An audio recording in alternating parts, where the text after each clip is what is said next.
लता का jewellery set कितना प्यारा लग रहा है ना। भगवान जाने इस निकम्मे को किसने इतनी सुंदर लड़की दे दी। नई जीप भी दी है और ना खास में एक दुकान भी, जिसका किराया तो 30-40 हजार आता ही होगा। बहू, अपने दाहिने पैर से कलश गिराकर अंदर आओ।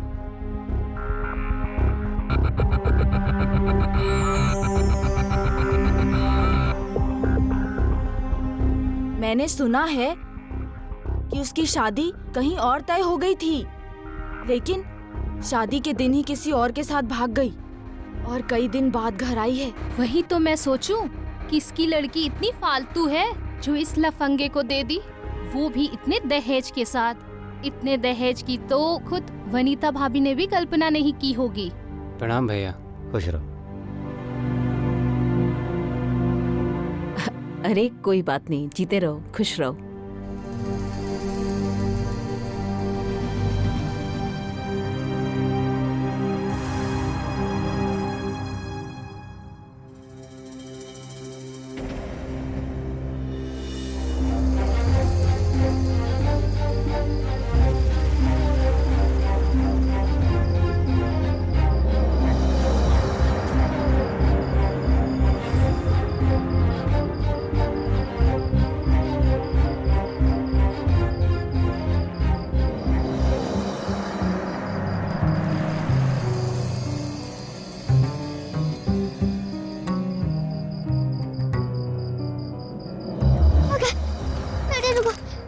अपना फोन दो। बिटिया, इतनी सुबह सुबह क्या बात है? इतनी घबराई काहे हो? अंकल, आप बस अपना जल्दी से अपना फोन दो।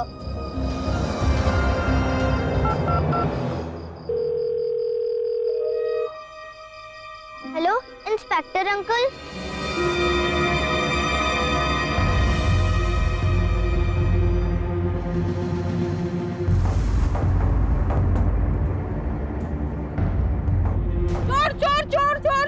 मेरा चेन चोरी करके चले गया।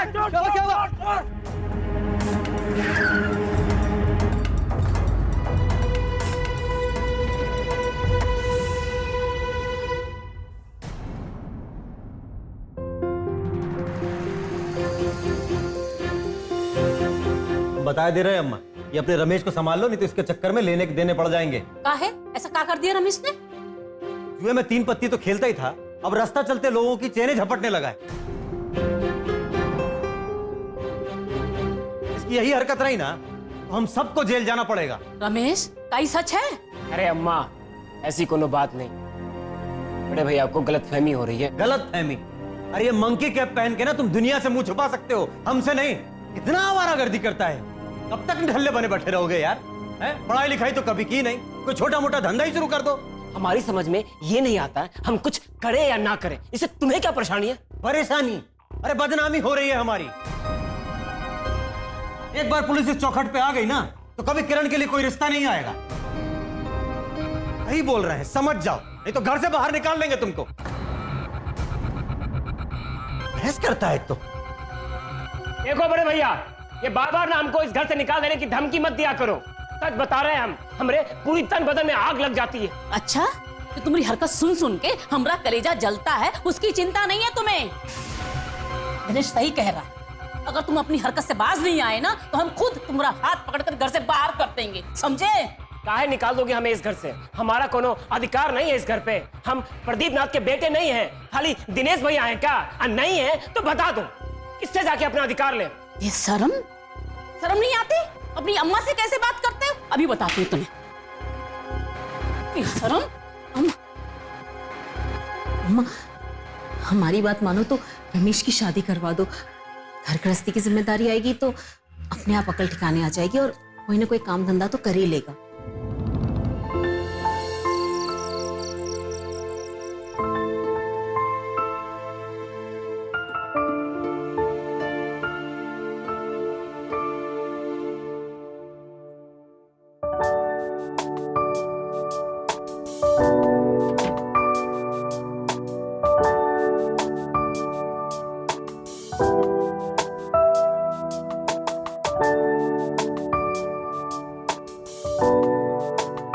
आ गए आप?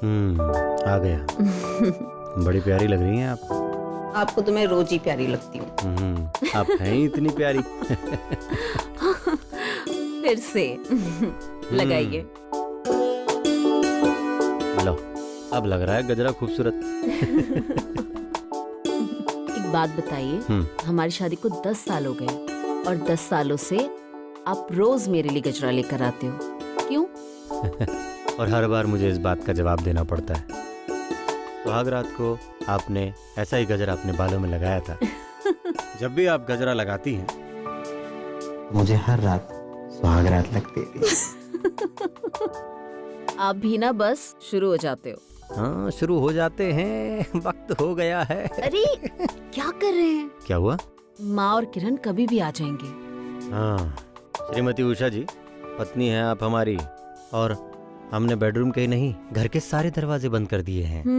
तो उसकी चिंता छोड़िए, हम पे फोकस कीजिए। अरे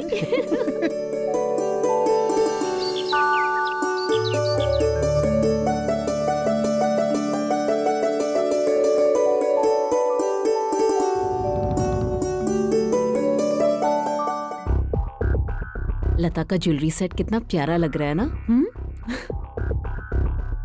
भगवान जाने इस निकम्मे को किसने इतनी सुंदर लड़की दे दी। नई जीप भी दी है और ना खास में एक दुकान भी, जिसका किराया तो 30-40 हजार आता ही होगा। बहू, अपने दाहिने पैर से कलश गिराकर अंदर आओ।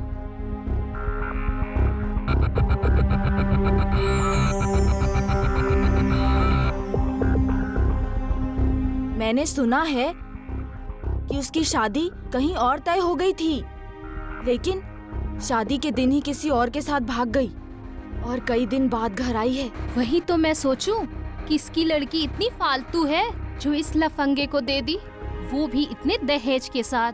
इतने दहेज की तो खुद वनीता भाभी ने भी कल्पना नहीं की होगी। प्रणाम भैया। खुश रहो।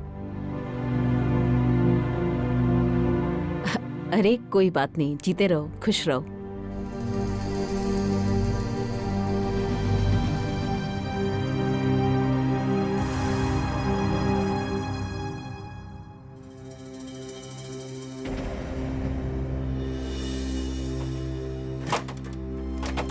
पापा जल्दी करो ना, आज मेरा टेस्ट है। हाँ बस अभी हो जाएगी। पापा प्लीज जल्दी करो ना, मैंने आपको बताया आज मेरा टेस्ट है। ठीक है, चलो एक काम करते हैं, हम आपको टेम्पो से ही छोड़ देते हैं। चलिए चलिए। ले बड़ू भैया, ये लो मेरी जीप की चाबी। नहीं, वो हम टेम्पो से छोड़ देंगे उसको। हाँ पापा प्लीज जीप से चलते ना, मेरी कई फ्रेंड्स भी ना कार से आती हैं। हाँ ना, टेम्पो से छोड़ देंगे, चलो। अरे बड़े भैया, जब किरण कह रही है तो इसे हमारी जीप में ले जाओ ना। अब नहीं, वो हमारे ऑफिस के पास पार्किंग का प्रॉब्लम है। चलो किरण। अरे बड़े भैया, अगर ऐसा है तो किरण को मैं ही ड्रॉप कर देता हूँ। आजा किरण, आजा आजा आजा आजा। आज स्कूल जीप में चलेंगे। ये तुम्हारी फ्रेंड्स भी तो देखे तुम्हारे चाचू के पास कितनी कीमती जीप है। अरे बड़े भैया, ऐसी पढ़ाई और नौकरी का क्या फायदा जो बच्चों की खुशी ही ना पूरी कर सके।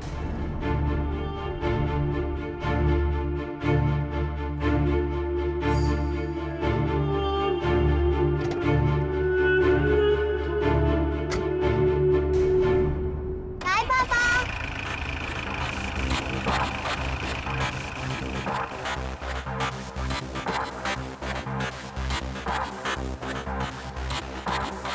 ये लो, देखा बेटा, लव मैरिज का यही नुकसान होता है। जिंदगी भर गृहस्थी की गाड़ी ऐसे ही धक्के मार मार कर घसीटनी पड़ती है। इतना समझाए थे हम तुम्हें कि जो लड़की तुम्हारे ऑफिस में मामूली सी जॉब करके अपना परिवार पाल रही हो, अरे वो लोग क्या दहेज देंगे, लेकिन नहीं, तुमने तो हमारी एक ना सुनी। अम्मा 10 सालों से एक ही बात बोलती आ रही हो, अब बस करो। काहे ना कहें, क्या मिला है दहेज के नाम पर तुम्हें? वो ठीकरे जैसे 4 बर्तन, और डब्बा जैसा टीवी, क्या इसे दहेज कहते हैं? अरे बेटा, मूर्ख बनाया है उन्होंने तुम्हें। तुम्हारे ससुर की इतनी हैसियत नहीं थी, एक मोटरसाइकिल दहेज में दे देते। ठीक हो जाएगी अम्मा। ए बेटा, कब तक अपने पापा की ये पुरानी मोटरसाइकिल को धक्के मारते रहोगे? एक काम काहे नहीं करते, किस्तों में नई गाड़ी क्यों नहीं ले लेते? अगर तुमसे किस्त नहीं भरी जाए तो रमेश भर देगा। आज तो बेटा तुम टेम्पो से ही जाओ।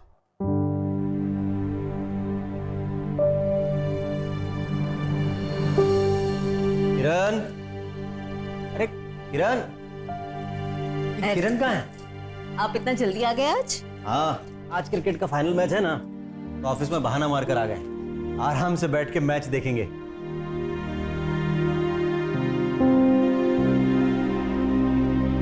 और ये क्या है? अरे किरण बड़े दिनों से कह रही थी केक खाना है, तो उसके लिए पेस्ट्री लाए हैं। कहाँ है?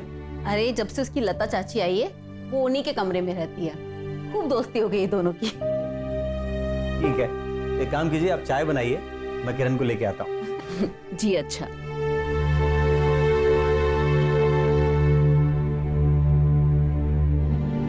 देखो किरण बेटा, हम आपके लिए स्पेशल केक लेकर आए हैं। हाँ चाची, प्लीज इसे काटो ना, बहुत तेज की भूख लगे केक की।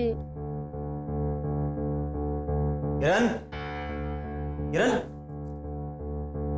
किरण, चलो हम तुम्हारे लिए पेस्ट्री लाए हैं। पापा, चाची कितना टेस्टी केक लाई है। आओ आओ भैया बैठो, आज मैच हमारे साथ ही देख लो। अरे टीवी पे ना मैच देखने का मजा ही कुछ और। नहीं, हम अपने कमरे में आराम से देख लेंगे। अरे भैया, उस छोटे से टीवी में कुछ दिखाई तो देता नहीं, कभी कभी तो वो भी गुल हो जाता है। अरे बेटा, भैया को केक खाने के लिए तो बोलो। नहीं, आइए आप लोग। अरे भैया, खा के तो देखो थोड़ा, बहुत ही महंगा वाला है। लता हजरतगंज से लाई है, पूरे 700 रुपए का मिला है। अरे भैया खा ही लो। नहीं, आप लोग खाओ। किरण चलो। नहीं पापा, आप जाओ, मुझे चाची के साथ केक खाना। चाची आप कार्टून लिखा दो।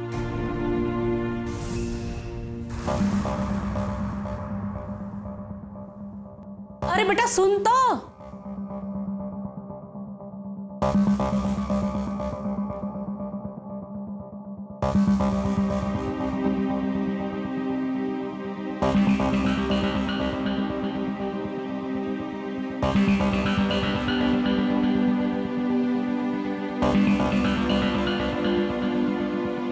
प्रिया, तुझे क्या हुआ? तू ठीक तो है ना? दीदी वो क्या हुआ? क्या? कुछ नहीं दीदी।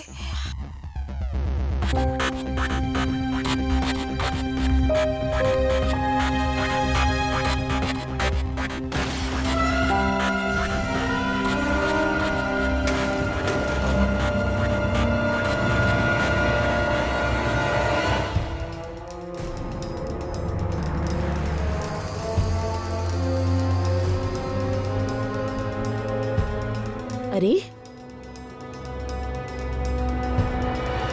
ये अचानक से क्या हुआ आपको? किस बात का गुस्सा इस बेजान चीज पर उतार रहे हैं? एक टीवी दिया था, वो भी ढंग का नहीं। कहाँ से लाए ये घटिया टीवी? अरे अरे, आपने जिस कंपनी का टीवी कहा था, पापा ने उसी कंपनी का टीवी आपको दिलाया और 10 साल तो चला है। अब आप क्या चाहते हैं, जिंदगी भर चले? जाकर कह दीजिए अपने पिताजी से कि किरण के लिए नया एलईडी टीवी चाहिए। ये मैं नहीं चाहता कि वो रमेश के कमरे में जाके टीवी देखे। उन दोनों की नई नई शादी हुई है, किरण का वहां ज्यादा जाना ठीक नहीं है। किरण का नाम क्यों ले रहे हैं? साफ साफ क्यों नहीं कहते कि आपको नया टीवी चाहिए? और फिर इतना बुरा लग रहा है आपको, तो अपनी कमाई से खरीद लीजिए ना।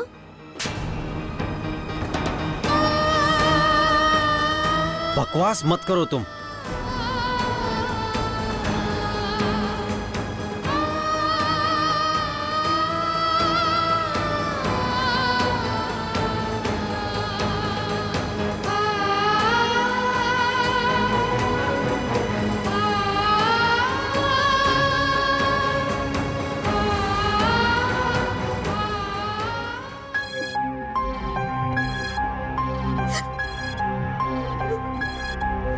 रूखी सूखी खाए के ठंडा पानी पी, देख पराई चौपड़ी मत ललचावे जीव। संत कबीरदास जी ने बिल्कुल सही कहा कि संतोष ही सबसे बड़ा धन है, इसलिए हमें उसी में खुश होना चाहिए जो हमारे पास है। तरक्की की कोशिश करना, उसकी चाह रखना गलत नहीं है, लेकिन किसी और की धन दौलत देखकर अपने मन की शांति खो बैठना, ये कहाँ की समझदारी। हम में से ज्यादातर लोग इसी चिंता में अपना वक्त गुजार देते हैं कि उसकी कमीज मेरी कमीज से ज्यादा सफेद क्यों। ये क्यों ही दीमक बनकर हमारी जिंदगी की खुशियों को धीरे धीरे खा जाता है, एक हंसता खेलता जीवन बर्बाद कर देता है। दहेज देना और लेना दोनों ही संगीन अपराध है, लेकिन इस परिवार में छोटे भाई रमेश को मिले दहेज को देखकर बड़े भाई दिनेश के मन में असंतोष की भावना आ गई। तो क्या ये किसी और संगीन अपराध की दस्तक थी?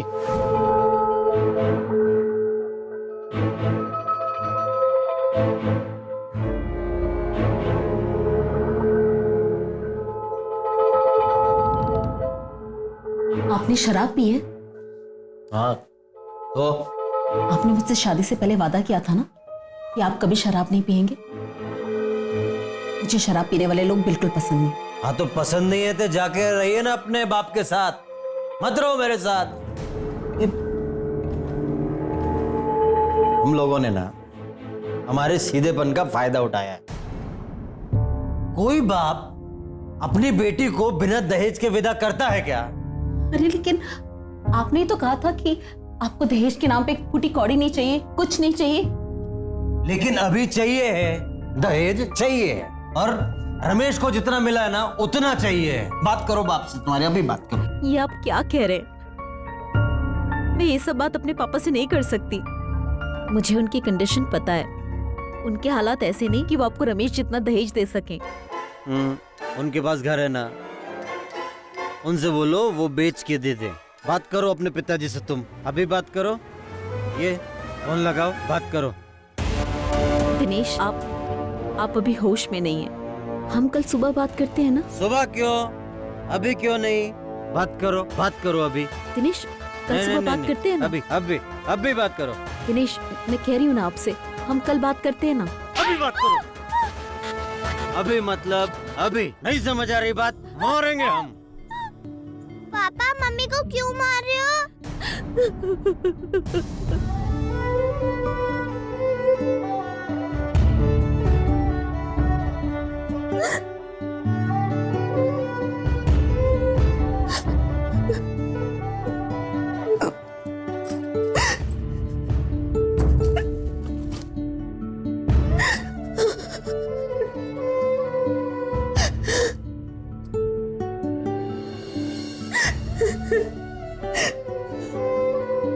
मम्मी आपको बहुत लगा?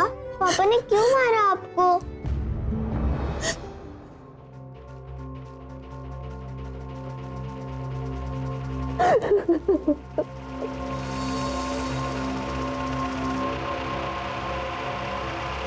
बेटा, हाँ? कब तक अपनी जिंदगी को 99 के फेर में उलझाए रहोगे? मेरा कहना मानो और ये उषा से छुटकारा ले ले।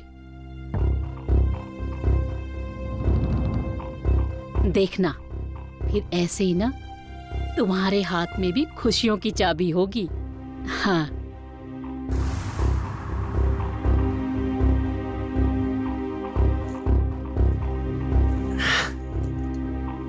भैया, अम्मा सही कह रही है। लता की एक कजन बहन है, उसके पापा के पास बहुत पैसा है, हमसे ज्यादा दहेज मिलेगा तुम्हें। क्यों लता? जी भैया, और उसने ना हमारी शादी में आपको देखा भी है। आपकी बहुत ही तारीफ कर रही थी, कह रही थी कि आपके जेठ जी जैसा कोई लड़का हो तो प्लीज बताना। देखा बेटा, सोचो, ऐसे मौके बार बार नहीं आते बेटा। बेटा, समझाओ अपने भैया को।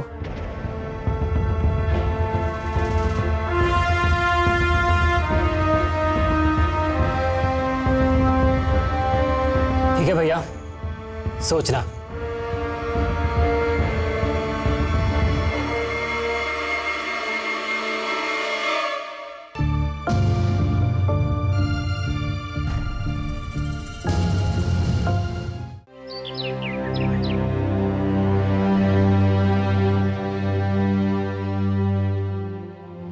उषा,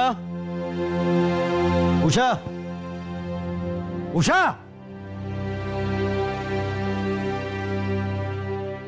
क्या हुआ जी? क्या हुआ? टांगे टूट गई हैं या बहरी हो गई हो? इतना टाइम लगता है बाहर आने में? देखो, ये चूने से घर की पूरी पुताई करनी है और फिर कल पेंट करना है। मजदूर बहुत पैसा मांग रहे हैं, इसलिए सारा तुमको करना है। और ये चूने से पुताई आज शाम तक हो जानी चाहिए, क्योंकि कल हमारे ऑफिस के कुछ लोग आ रहे हैं रमेश को शादी के बाद बधाई देने के लिए। करके रखना। लेकिन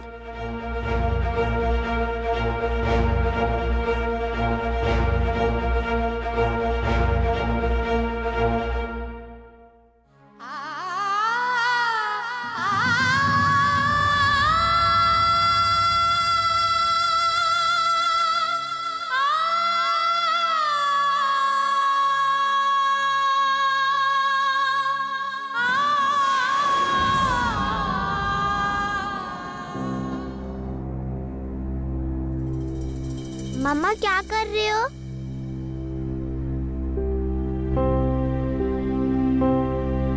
वो दीवारें गंदी हो गई थी ना, इसीलिए मैं चूना लगा रही थी। पापा ने बोला नहीं ये सब करने के लिए? नहीं बेटा, मैं तो बस खुद ही काम कर रही थी। अब आप अंदर चल के नहा लो, मैं आपको ये सब काम नहीं करने दूंगी। चलो। समझा करो बेटा, मम्मा को ये काम आज ही खत्म करना है। आप एक काम करो, आप अंदर जाओ और दादी से अपना खाना लेके खा लो, ठीक है? पर आपने खाया? हाँ, मैंने अभी अभी खाया। मम्मी, पहले तो आप बोलते थे बेटा झूठ मत बोलना, और आज आप ही खुद झूठ बोल रहे हो। आप जल्दी से काम खत्म करो, फिर हम लोग साथ में खाते हैं। हाँ?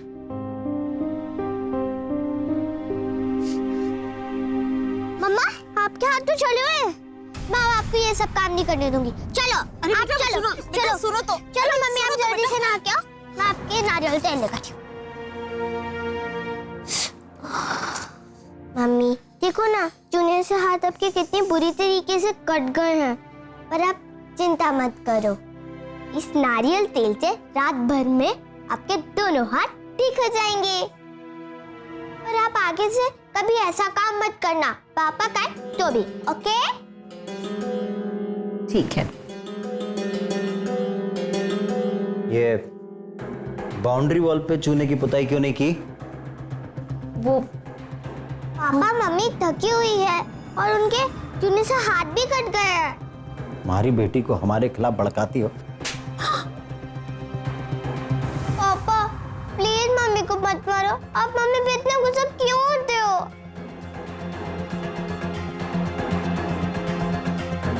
जब अपने बाप के यहाँ से कुछ ला नहीं सकती ना, तो जितना कहते जा रहे हैं वैसा करती जाओ।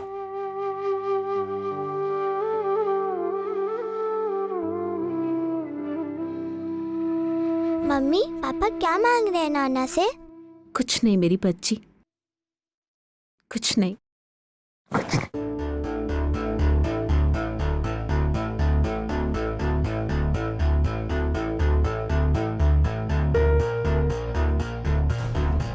अरे उषा जी, इधर आई, इधर आई। सॉरी, आइए, बैठ बैठ, बैठ जाइए। किरण सो गई? जी। बहुत बढ़िया। कहाँ जा रही हैं आप?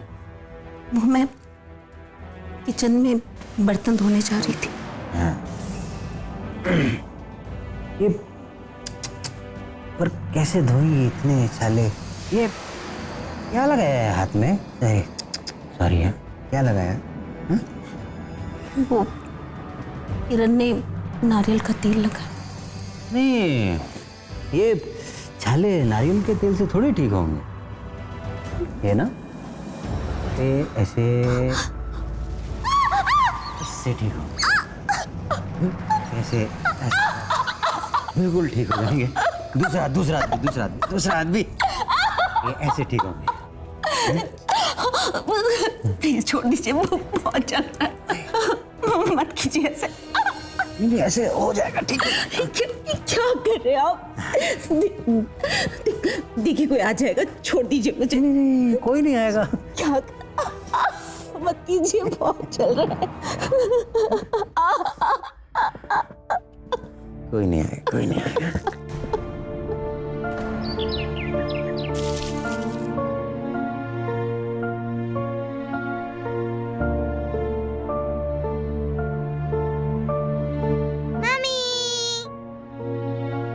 अरे तुम अब तक स्कूल के लिए तैयार नहीं हुई? चलो मैं तुम्हें नाश्ता करा के तैयार कर देती हूँ। मम्मी आज तो संडे है। मुझे तो याद ही नहीं रहा। मम्मी नाना नानी आ गए। नानी खुश रहो बेटा, खुश रहो। नाना माँ, पापा, बेटा कैसी है तू? अच्छी हूँ। आप लोग इतने सुबह सुबह? बिटिया हमें तो रात भर नींद ही नहीं आई जब से किरण बिटिया ने हमको फोन करके कहा है कि पापा को जो मांग रहे हैं पापा को आप लोग दे दीजिए। उसी बात को लेकर पापा मम्मी से हर दिन झगड़ा करते हैं। किरण तुम जाओ, तुम जाके जल्दी से नहा लो, फिर सब साथ में नाश्ता करेंगे। जाओ बेटा। ओके मम्मा। उषा बेटी, जमाई जी मांग क्या रहे हैं? कुछ नहीं पापा, किरण ने आपको ऐसे ही परेशान कर दिया। बिटिया कुछ तो बात है, तेरा चेहरा बता रहा है, साफ साफ बता क्या बात है। नहीं माँ, ऐसी कोई बात नहीं। खाओ हमारी सौगंध, खाओ ना। माँ वो बात ऐसी है कि पापा ये कुछ दिन से ना बहुत ज्यादा पीने लग गए हैं, तो इसीलिए मैंने इनकी शराब की बोतल छुपा दी। अब इन्हें ऐसा लगता है कि वो बोतल मैंने आप लोगों के घर में छुपाई है, बस इसीलिए कहते रहते हैं जाओ अपने पापा से लेकर आओ, जाओ अपने पापा से लेकर आओ।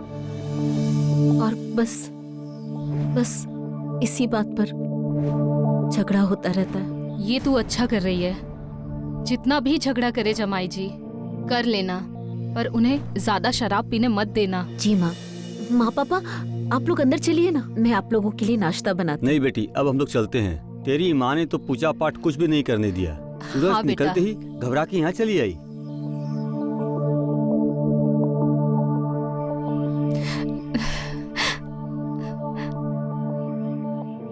बेटा तू अपना ध्यान रखना। हाँ अब हम चलते हैं। आप लोग भी। अच्छा ठीक है बेटा।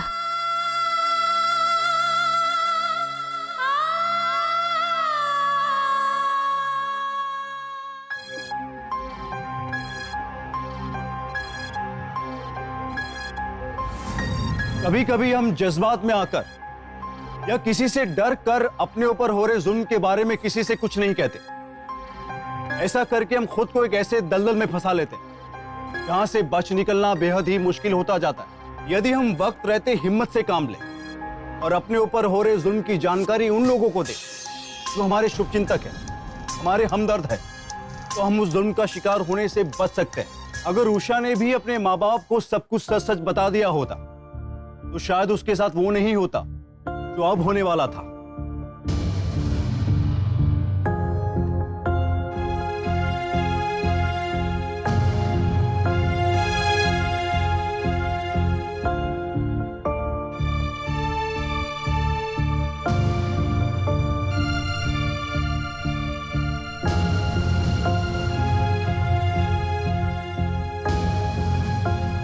खड़ी खड़ी देख के रही है, साफ कर इसे।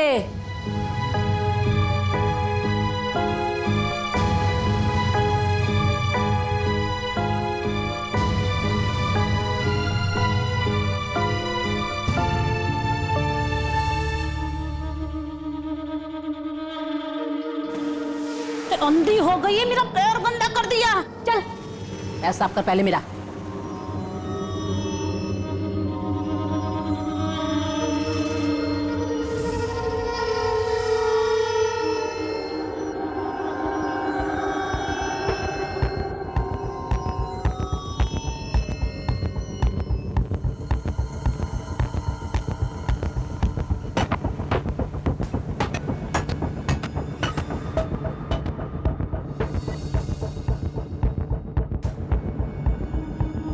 बस बस बहुत हो गया। सुन, ले थोड़ी दाल पी ले, फिर बाद में बाकी काम कर लेना। ले ले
बेटा, तूने उस लड़के को सब समझा दिया है ना?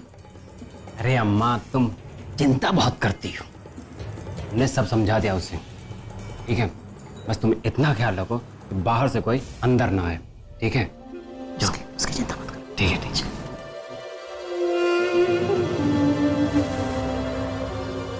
सोनू भाई, बस काम अच्छे से कर दो तो हो जाएगा भैया। जा, लग जा काम पे।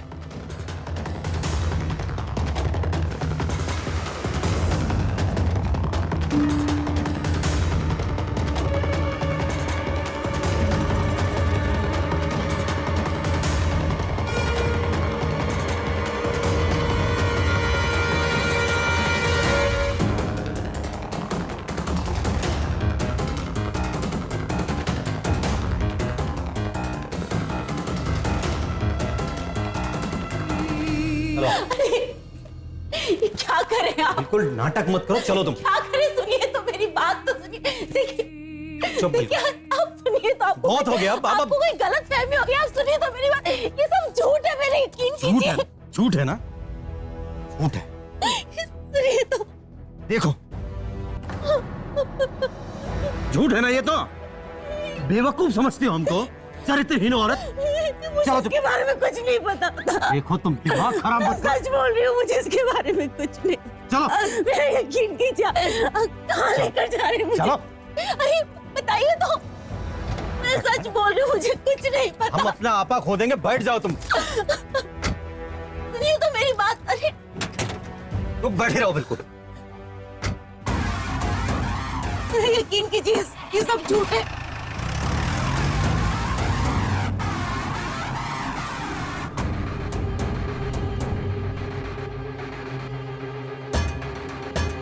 बहू,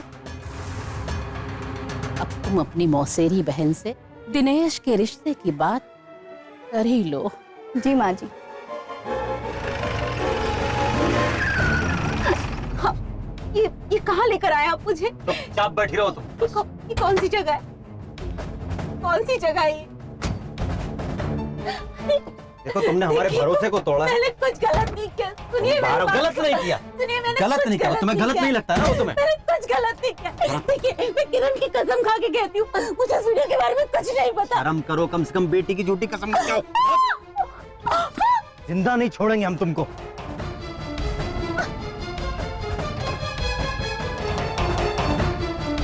धोखा देती है। सुनिए, बेवकूफ समझ रखा। सुनिए, आप कहाँ जा रहे हैं? ये क्या कर रहे हैं?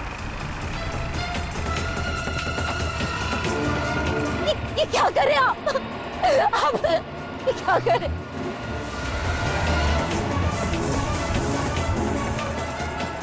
ऐसा मत कीजिए।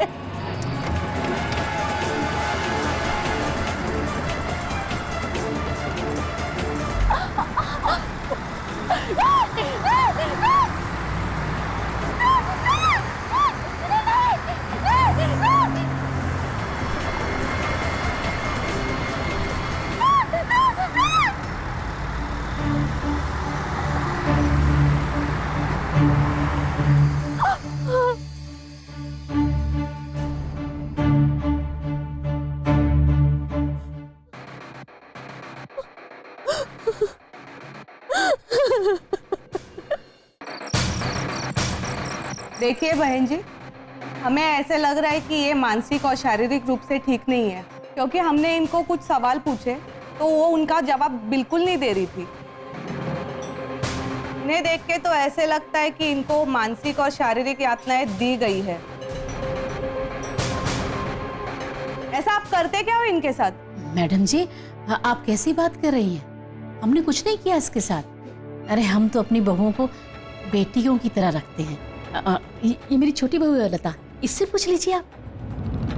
देखिए, हमारी शादी को 10 साल हो गए, ऐसी कोई प्रॉब्लम नहीं हुई कभी। और आप चाहें तो इनके परिवार वालों से पूछ सकती हैं। आपको यहाँ कोई परेशानी है?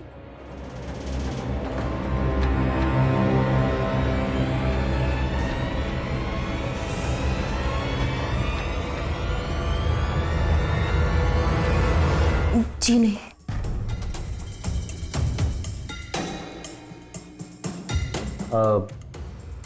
देखिए, क्या है कि कुछ दिनों से इनकी तबीयत गड़बड़ है और हम लोग उसका इलाज करवा रहे हैं। क्या कभी थोड़ा ज़्यादा टेंशन ले लेती हैं तो बाहर निकल जाती हैं, बस इतना है। बहू, जाओ कमर में जाकर आराम कर लो।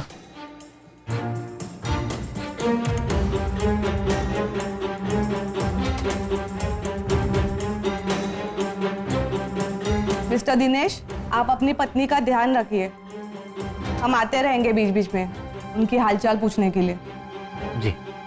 अगर आगे कोई समस्या होती है तो आप मुझे मोबाइल मिला दीजिएगा। मेरा नंबर है 8500032000। Thank you.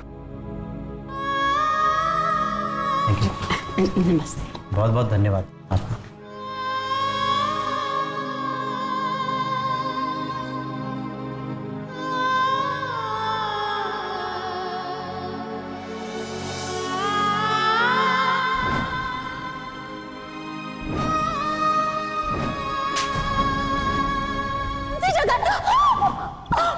जिंदा नहीं छोड़ेंगे हम तुमको।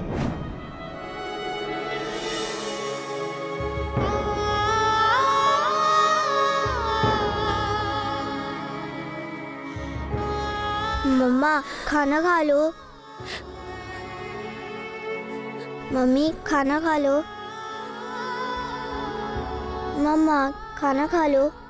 मुझे भूख नहीं है बेटा। मम्मा, मैं भी स्कूल से आई तो मैंने भी कुछ नहीं खाया है। अगर आप नहीं खाओगे तो मैं भी नहीं खाऊंगी।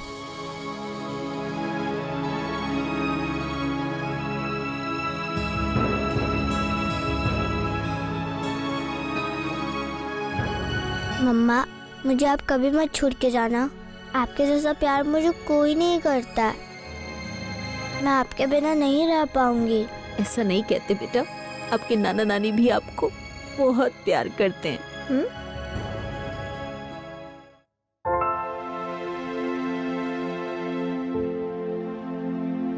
सॉरी।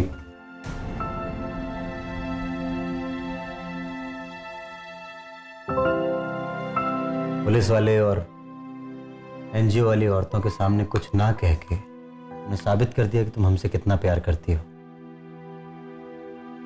हम तुम्हारे साथ कैसा सलूक कर रहे थे, पता नहीं कौन सा शैतान सवार हो गया था हम पे।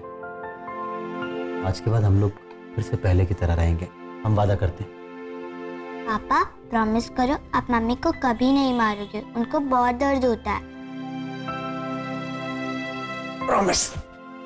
हम प्रॉमिस करते हैं कि आपकी मम्मी को आप कोई तकलीफ नहीं देंगे। लव यू पापा। आई लव यू बेटा। I love you.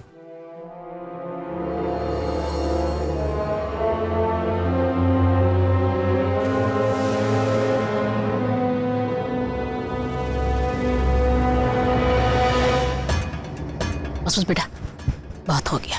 ठीक है।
कलमुही का तो आज हो गया राम नाम सत्य।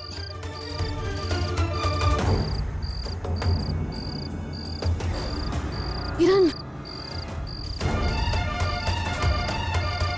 उसने हमको देख लिया, पकड़ो उसको। किरण,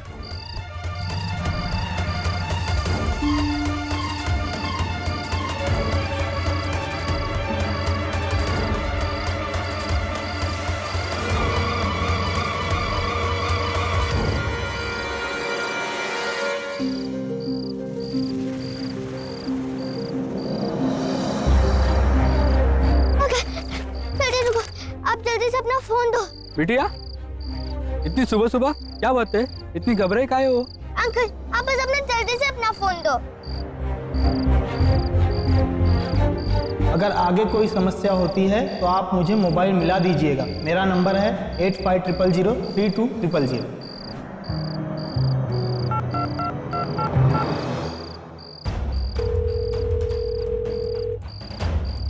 हेलो इंस्पेक्टर अंकल।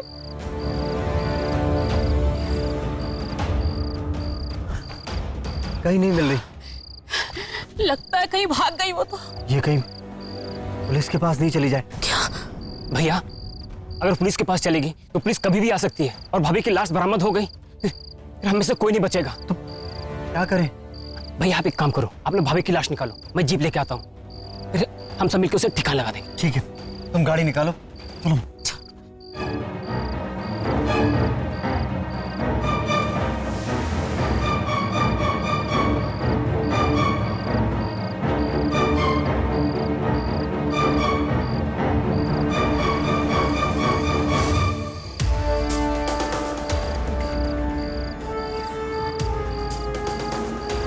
बेटा पुलिस,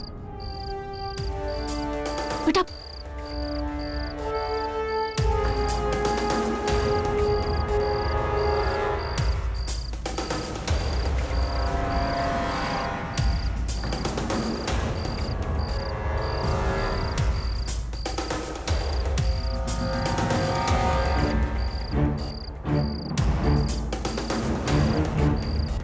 अरे भैया, ये आपने क्या किया? क्या? नहीं इंस्पेक्टर साहब, हमने कुछ नहीं किया। पापा झूठ मत बोलो, मैंने खुद देखा है। आपने मुझे प्रॉमिस किया था आप मम्मी को कुछ नहीं करोगे, पर आपने तो दादी और रमेश चाचा के साथ मिलके मेरी मम्मी को मार डाला। पागल हो गई है? क्या बक रही है तू? दादी आप बहुत गंदी दादी हो, आपने मेरी मम्मी को मार डाला।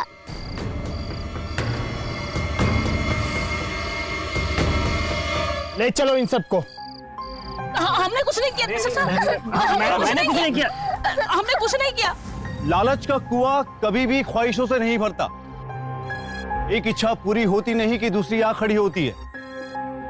दिनेश के मन में जब तक लालच के दानव ने जन्म नहीं लिया था तब तक सब सही चल रहा था, लेकिन दहेज रूपी दानव के जन्म लेते ही उसका हंसता खेलता परिवार तबाह हो गया। रमेश की गतिविधियां पहले से ही आपराधिक थी और दहेज के साथ इस घर में एक और बड़े अपराध को इस घर की बुजुर्ग वनीता खुद लेकर आई थी, जिसने आखिर अपनी बहू की हत्या करवा दी। बड़े ही अफसोस और शर्म की बात है कि दहेज से जुड़ी हत्याओं में हमेशा औरतें भी शामिल होती है। इस घर की खुशियां सास और बेटे के लालच ने तबाह कर दी।